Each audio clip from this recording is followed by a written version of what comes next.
La construcción de la Unión Europea y sus principales instituciones.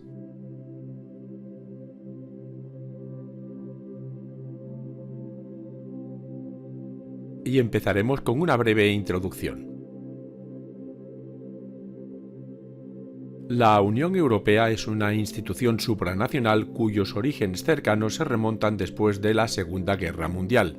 Sus países creadores pretendieron establecer un continente unido mediante el desarrollo de instituciones comunes, la fusión progresiva de las economías nacionales, la creación de un gran mercado común y la armonización progresiva de su política social. Este tema nos permite comprender la construcción de la Unión Europea como un proyecto excepcional que ha logrado que varios estados hayan superado un pasado marcado por el conflicto para desarrollar conjuntamente un nuevo marco común de entendimiento político, económico y social, superando así crisis y diferencias. Conozcamos ahora la historia remota de la unidad de Europa. Y esta podemos dividirla en tres subetapas: la primigenia, tras la Primera Guerra Mundial y tras la Segunda Guerra Mundial, y a su vez la primigenia estaría dividida en otras 6 subetapas inferiores. En un principio fue durante la antigüedad, entre las guerras médicas y la época de Alejandro Magno, cuando se empezó a fraguar la idea de una entidad europea en oposición al mundo asiático.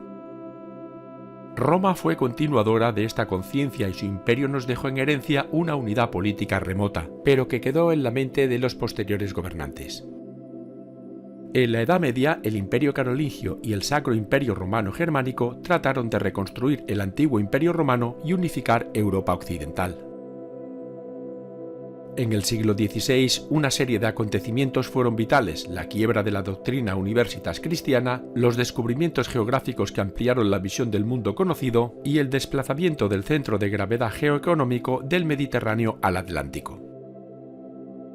A partir del siglo XVII se fue abriendo paso la idea de un equilibrio europeo frente a la hegemonía de determinadas potencias. Este planteamiento alcanzó su máxima expresión en el siglo XVIII con el Tratado de Utrecht-Rastatt, en los que Europa cambió su mapa político. Y ya durante el siglo XIX la idea de Europa estaba totalmente delimitada. Con el triunfo del nacionalismo y el concepto de Estado-nación, las grandes potencias continentales se lanzaron a la creación de sus imperios coloniales mediante los cuales Europa ejerció su hegemonía mundial. Otro nuevo paso con sus diferentes fases se dio tras la Primera Guerra Mundial. Vamos a conocerlo. La Gran Guerra supuso el inicio del fin de la hegemonía europea en el mundo. A su término se creó la Sociedad de Naciones bajo auspicios norteamericanos, y esta se basaba en el principio de soberanía nacional, por tanto en la no injerencia en asuntos internos de cada Estado miembro. En 1923, el político austríaco Richard Kalergi instó a la creación de una Unión Europea a través del manifiesto Pan-Europa. En él se alegaba que había que unir a toda Europa excepto a Rusia y Gran Bretaña, porque no se podía admitir a una Rusia comunista ni a un imperio tan extenso como el británico. Algo parecido intentó hacer el presidente del Consejo de Ministros francés en 1929, Aristide Briand, en un discurso ante la SDN, pero ambas ideas fracasaron. Pero la crisis de los años 30, la aparición del nazismo, la expansión de la Unión Soviética y el estallido de la Segunda Guerra Mundial acabaron con los propósitos de concordia y unificación. Y otro periodo totalmente diferente se inauguró tras la Segunda Guerra Mundial, pudiéndose decir que estos fueron los prolegómenos de la unión posterior del continente. En 1946 en Suiza se realizó una reunión que dio lugar a la Unión de Federalistas Europeos. Esta entidad intentó hacer de mediadora entre los dos bloques comunista y capitalista en los que había quedado dividido el continente. Winston Churchill también defendió unas ideas similares, pero haciendo gala de la flema británica, sin Europa del Este y sin el Reino Unido, acuñando el término de Estados Unidos de Europa en 1946 en la ciudad de Zúrich. 2 años después se reunieron en La Haya diversos comités, ligas y partidos en el Movimiento Europeo Internacional, destacando la representación alemana de Konrad Adenauer. En él se dijo que Europa debía estar abierta a todos los estados europeos, que era necesaria la integración alemana y que debía crearse de forma inmediata una Asamblea Europea, lo que dio lugar a la creación del Consejo de Europa en 1949, un organismo con funciones meramente consultivas. Y si esta ha sido la historia antigua de la unidad europea, vamos a conocer ahora la reciente. Puede decirse que la Comunidad Económica Europea, o CEE, el germen de la Unión Europea, tuvo su origen en dos instituciones. El Benelux, la primera unión aduanera europea del siglo XX, integrada por Bélgica, Luxemburgo y Países Bajos. Y la Comunidad Económica del Carbón y el Acero, o CECA, compuesta por Alemania, Bélgica, Holanda, Italia, Francia y Luxemburgo. Esta última entidad tenía planes más ambiciosos tal y como indicaba la Declaración Schuman, y fueron sus miembros los que plantearon crear una Unión Europea. Y de esta forma, en 1957, nació la Comunidad Europea de la Energía Atómica, o Euratom, y la Comunidad Económica Europea, o CEE. Ambos tratados se firmaron en Roma por los 6 países miembros de la CECA. Su objetivo era el desarrollo económico europeo y para conseguirlo se establecieron los siguientes acuerdos: unión aduanera entre los Estados miembros, política comercial comunitaria con una red exterior común, defensa de la libre circulación de mercancías, personas y capitales, políticas comunes en agricultura y transporte, y establecimiento de sucesivos acuerdos con objetivos más ambiciosos como la unión monetaria y la convergencia de las políticas económicas. En la siguiente tabla podemos ver con más detalle los aspectos básicos del Tratado de Roma, formado por el Tratado de la CEE y el Euratom. Pero de la Comunidad Económica Europea se pasó a la Unión Europea. Veamos el proceso con todo detalle, y para ello vamos a desarrollar estos 5 aspectos. Reino Unido no quiso adherirse al Tratado de Roma por 3 motivos: rechazo a la transferencia de su soberanía, defensa de sus intereses en la Commonwealth y deseo de mantener sus relaciones de privilegio con Estados Unidos. Por eso creó la Asociación Europea de Libre Comercio, o EFTA, de carácter meramente aduanero, y que integraba Reino Unido, Portugal, Dinamarca, Noruega, Suecia, Finlandia, Islandia, Suiza y Austria. Con el objetivo de consolidar más la CEE, en 1962 entró en vigor la Política Agraria Común, o PAC, para crear un mercado común agrario y equilibrar las diferencias relativas al desarrollo agrícola de los países miembros. Posteriormente se celebró el Tratado de Fusión o Tratado de Bruselas en 1965 para crear una única comisión y un único consejo al servicio de las por aquel entonces 3 comunidades europeas, la CEE, el Euratom y la CECA. Y aquí podemos apreciar una tabla precisamente con los datos básicos del Tratado de Fusión o Tratado de Bruselas. El siguiente paso se dio en 1968 al eliminarse los aranceles interiores. Esto provocó un fuerte crecimiento económico, convirtiéndose la CEE en una de las principales potencias económicas del mundo. Su éxito como organización era evidente, por lo que se iniciaron peticiones de adhesión. En 1973, Reino Unido, Irlanda y Dinamarca fueron admitidas con lo que nacía la Europa de los 9. En 1981 ingresó Grecia, el primer país que no pertenecía a la zona rica de Europa, naciendo la Europa de los 10, y dejando claras las intenciones de expansión de la CEE por todo el continente europeo, no limitándose únicamente a los países ricos. En 1986 ingresaron España y Portugal, surgiendo la Europa de los 12. Esta última ampliación supuso una serie de dificultades, sobre todo en la PAC, porque los nuevos socios tenían un gran peso agrícola. Anteriormente, en 1985, Groenlandia salió de la CEE al constituirse en región autónoma de Dinamarca y Argelia dejó de pertenecer a la comunidad al independizarse de Francia en 1962. Pero hay que decir que no todo fue un camino de rosas, hubo toda una serie de problemas y crisis que vamos a analizar a continuación. La crisis del petróleo de 1973 puso de manifiesto la tendencia de cada país a la supervivencia, sin tener en consideración a los demás y tratando de aprovisionarse del crudo a título individual. Pero para luchar contra estas fuerzas centrífugas se fomentó una política de integración. Así nació el Fondo Europeo de Desarrollo Regional, destinado a contribuir a la corrección de los principales desequilibrios regionales dentro de la Unión. Pese a todos los esfuerzos integradores, a finales de los años 70 se produjo una nueva escalada del precio del petróleo a raíz del conflicto entre Irán e Irak, generándose una segunda crisis energética. Otra nueva amenaza a la CEE fue la posición del Reino Unido en los años 80, que rechazaba la transferencia de su soberanía. Esto originó una fuerte crisis institucional y financiera, por tanto era preciso refundar la comunidad y consolidar la unión económica como fase previa a una unión política. ¿Y cómo se fundó la nueva Europa? Pues con los tratados, que es la forma que tiene esta organización de gestionarse. La actual Unión Europea se fundamenta en el Estado de Derecho. Así pues, todas las acciones que emprende se basan en los tratados, que han sido aprobados voluntaria y democráticamente por todos sus países miembros. Por tanto, si un ámbito de actuación determinado no se cita en ningún tratado, la Comisión no puede proponer legislación al respecto. Un tratado es un acuerdo vinculante entre los países miembros de la Unión. Establece los objetivos, las normas aplicables a sus instituciones, la manera en que se toman las decisiones y la relación existente entre la Unión y sus países miembros. Los tratados se modifican para aumentar la eficiencia y la transparencia de la Unión, para preparar la llegada de nuevos países miembros y para introducir nuevos ámbitos de cooperación como la moneda única. Y a partir de aquí podremos ver cómo los tratados han tenido una función vital en el desarrollo de esta institución. Estos han sido los más importantes. Vamos a verlos uno por uno. En 1985 se firmó el Acuerdo de Schengen, por el que se creó una zona de libre circulación con la supresión de fronteras comunes entre Alemania, Francia, Bélgica, Países Bajos y Luxemburgo, y que se fue extendiendo progresivamente por el resto de las naciones. Un pasaporte común aseguraba la libre circulación de las personas.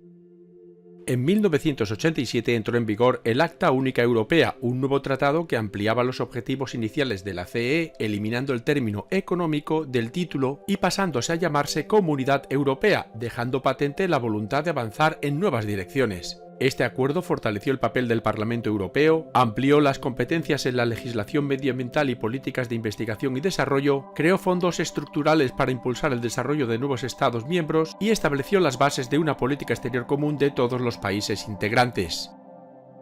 En la década de los 90, la Comunidad Europea tuvo que hacer frente a nuevos retos y para ello firmó el Tratado de Maastricht, rebautizándose como Unión Europea. Su objetivo era preparar la unión económica y monetaria e introducir elementos de unión política como ciudadanía, política común de relaciones exteriores y asuntos internos. Pero estas reformas supusieron la reserva de algunos países como el Reino Unido y Dinamarca.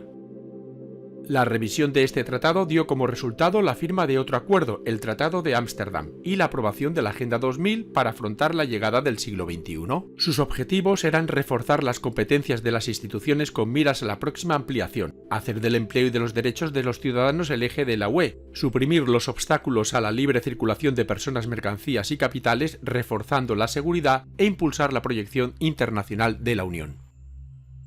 El Tratado de Niza tuvo como objetivo reformar las instituciones para que la Unión Europea pudiese funcionar eficientemente tras sumar 25 países miembros. Y con el posterior Tratado de Lisboa, la Unión Europea adquirió personalidad jurídica propia para firmar acuerdos internacionales a escala comunitaria, aumentando las competencias del Parlamento Europeo.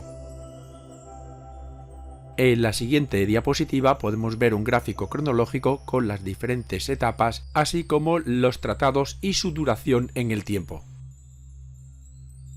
Y en esta diapositiva tenemos una tabla con la siguiente información: el nombre del tratado, su firma, la entrada en vigor, su expiración si es que ha ocurrido, sus objetivos y las principales características. Todo esto te lo puedes bajar en la página web de yucam.com. Pero a la vez que se firmaban todos estos tratados, la Unión Europea siguió ampliándose, pasando de los 12 a los 27 miembros que tiene actualmente. En 1990 se produjo la reunificación alemana, por lo que la República Democrática Alemana, o RDA, se unió a la República Federal Alemana, o RFA. En 1995 se adhirieron Austria, Suecia y Finlandia, convirtiéndose en la Europa de los 15. En el 2004 se hizo una gran ampliación hacia el este: Estonia, Letonia, Lituania, Polonia, República Checa, Eslovaquia, Hungría, Eslovenia, Malta y Chipre, naciendo así la Europa de los 25. Y en el 2007 se incorporaron Rumanía y Bulgaria, creándose la Europa de los 27. La última adhesión fue la de Croacia en el 2013, surgiendo por tanto la Europa de los 28. Pero el Brexit provocó la salida del Reino Unido en el 2020, refundándose la Europa de los 27 otra vez. En el mapa que estamos viendo podemos ver el proceso de integración europea de una forma muy visual. En él los países están agrupados por fecha de incorporación. Y si lo prefieres ver de una forma cronológica, aquí tienes una tabla con todo el proceso de la integración europea. En él están incluidos todos los tratados, las incorporaciones e incluso el Brexit de Gran Bretaña. Pasamos ahora a ver cómo está configurada la actual Unión Europea a nivel institucional. La UE es más que una confederación de estados, pero menos que un estado federal unificado. Se trata, por tanto, de un sistema político original en permanente evolución. Sus estados miembros han delegado parte de su soberanía en beneficio de unas instituciones supranacionales que los representan a todos y que velan por los intereses comunitarios y nacionales. Para su correcto funcionamiento posee unas instituciones y órganos que la ayudan a cumplir sus cometidos. Las principales instituciones son las siguientes: el Parlamento Europeo, el Consejo Europeo, el Consejo de la Unión Europea y la Comisión Europea. El Parlamento Europeo es el principal foro de debate político. Es colegislador con el Consejo de la Unión Europea y aprueba el presupuesto de la Unión junto con el Consejo. Además supervisa al resto de órganos. Lo forman 705 diputados elegidos directamente por los votantes de todos los Estados miembros por sufragio universal, directo y secreto cada 5 años. El Consejo Europeo está formado por los jefes de Estado o de Gobierno de los Estados miembros. Su principal misión es la de definir las orientaciones y las prioridades políticas. Por tanto, podemos decir que su función es ejecutiva.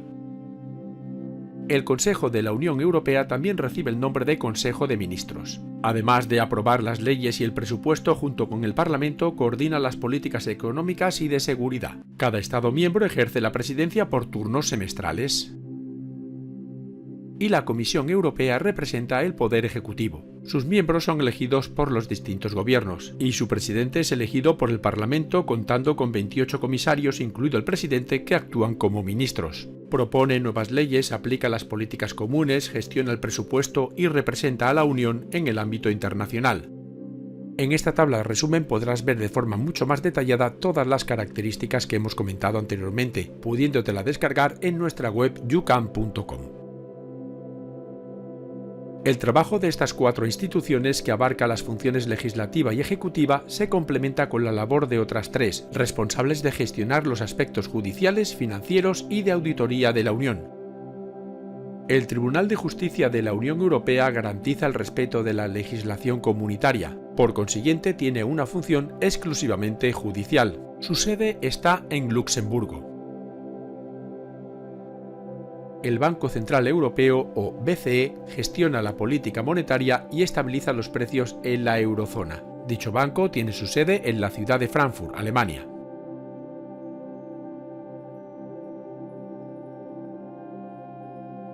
Y la siguiente institución, el Tribunal de Cuentas Europeo, comprueba que los fondos se perciben y utilizan de una forma correcta por parte de todos los miembros. Este tribunal tiene su sede en Luxemburgo.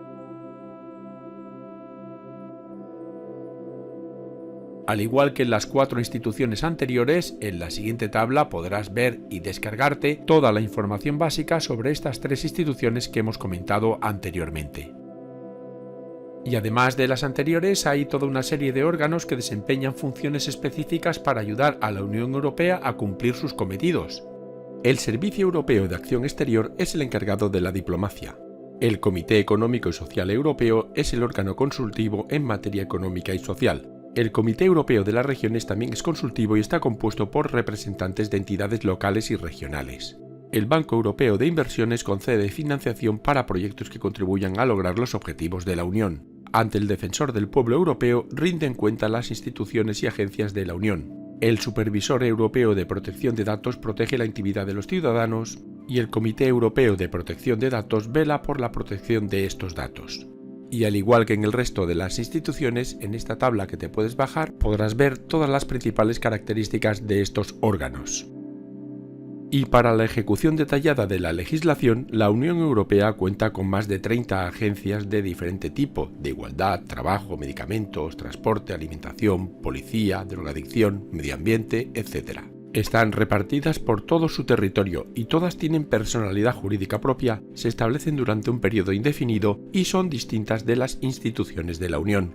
Este otro mapa especifica a la agencia, su ubicación, su función y el año de creación. Las 38 agencias están localizadas en un total de 32 sedes diferentes.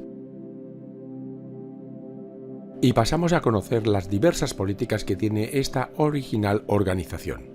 En cuestión económica, el interés por establecer una unión monetaria no es reciente. En los años 60 del siglo XX se produjo la crisis monetaria internacional al entrar en quiebra el sistema de cambios establecido en Bretton Woods, y como consecuencia se puso en marcha el sistema monetario europeo en 1979, dando lugar a la creación del European Currency Unit, o ECU, que operó como unidad de cuenta y estableció la paridad entre las monedas. Los cambios operados en el seno de la UE en la década de los 90 provocaron la entrada en vigor del euro en 1999, que sustituyó a la mayoría de las monedas nacionales en el 2002.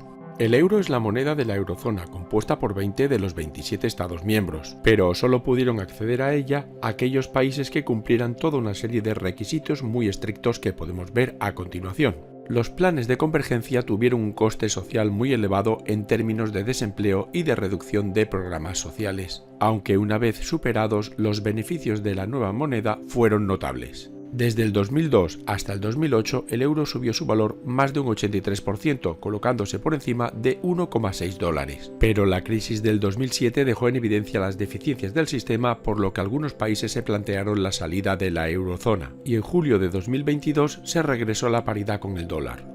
Desde su creación, la Unión ha ido poniendo en marcha una serie de políticas de integración comunitaria que constituyen las principales líneas de actuación con las que se pretenden lograr los objetivos prioritarios. Además de la integración monetaria y de las políticas económicas, uno de los principales puntos de intervención es la política de integración regional, cuyo objetivo es el de mitigar las desigualdades entre las regiones de Europa, dedicando a esta labor un tercio de los fondos. Por otro lado, la Unión desempeña un papel esencial en el ámbito laboral y políticas sociales, buscando la promoción del empleo, la mejora de las condiciones de vida, la igualdad, la lucha contra la exclusión social y la pobreza y la modernización de los sistemas de protección social. En materia agrícola, la última PAC busca la creación de verdaderos profesionales agrarios y el desarrollo económico y bienestar social del medio rural. También se han intensificado las políticas destinadas al cuidado del medio ambiente y el clima. Y junto a todo ello, la Unión trabaja activamente para mejorar el desarrollo de otros ámbitos como consumo, medios de transporte y comunicación, estrategias energéticas, justicia y seguridad ciudadana, salud, desarrollo industrial, turismo, cultura, educación, etc. Aunque se trata de una de las zonas más ricas del mundo, existen desequilibrios entre unos territorios y otros. Su objetivo es mejorar el bienestar económico de determinadas regiones para mitigar las desigualdades existentes entre ellas, dedicando un tercio del presupuesto a esto. Para ello dispone de varios fondos estructurales y de inversión europeos. Estos son los siguientes: el Fondo Europeo de Desarrollo Regional para el desarrollo de las regiones y las ciudades, el Fondo Social Europeo para la Inclusión Social y Buena Gobernanza, que representa el 10% del presupuesto de la Unión, el Fondo de Cohesión para proyectos medioambientales y redes transeuropeas para las regiones menos desarrolladas, el Fondo de Transición Justa, que apoya a las regiones más afectadas por la transición hacia la neutralidad climática, y el Fondo Europeo Marítimo de Pesca y Acuicultura. En relación con la PAC, para el periodo 2023-2027 se establecieron dos fondos específicos con características propias, el FEDER y el FEAGA. La Unión se enfrenta a importantes retos que debe superar de cara a un futuro próximo. El auge de los partidos con tendencias antieuropeístas y la salida del Reino Unido o Brexit han supuesto un desafío existencial para la Unión. Por tanto, debe luchar contra las fuerzas centrífugas que surgen con naturalidad al crecer. Los intereses nacionales han de plegarse a los comunitarios. La reacción europeísta ante el Brexit es conocida como refundación de la Unión Europea y consiste en una reforma institucional que le permita mantener un papel relevante en el contexto internacional. De los actuales estados candidatos para integrarse, Turquía es quien representa un reto mayor. Su ingreso supondría abrir las puertas al mundo islámico y situar las fronteras geográficas europeas en el interior de Asia. Otro reto sería integrar una zona problemática como los estados balcánicos. Otro objetivo es adaptar la economía a los nuevos desafíos mundiales. Europa debe competir con Estados Unidos, China y las economías emergentes. Para afrontar el reto del cambio climático y conseguir un desarrollo sostenible, la Unión se ha suscrito a los 17 Objetivos de Desarrollo Sostenible de la Agenda 2030 propuesta por la ONU. El desempleo y el envejecimiento de la sociedad suponen un constante incremento de subsidios y del sistema de pensiones europeo. La igualdad real entre hombres y mujeres es un valor fundamental a desarrollar por la Unión. La necesidad de solidaridad entre los socios comunitarios es otro tema vital. Precisamente esta se puso de manifiesto durante la pandemia del COVID-19 que afectó a todo el continente. La seguridad es otro aspecto fundamental, a la vez que debe luchar por la estabilidad y la paz mundial. A nivel interior, la lucha contra el crimen organizado y el terrorismo impone la colaboración de distintas fuerzas de seguridad de todos los miembros. Y un último gran reto es el de favorecer la creación de un sentimiento de unidad y una conciencia común en la ciudadanía de los distintos estados. Para ello se promueven programas como Erasmus, el pasaporte europeo, el himno común europeo o la bandera común. ¿Y qué conclusiones podemos sacar de este vídeo? Pues son las siguientes.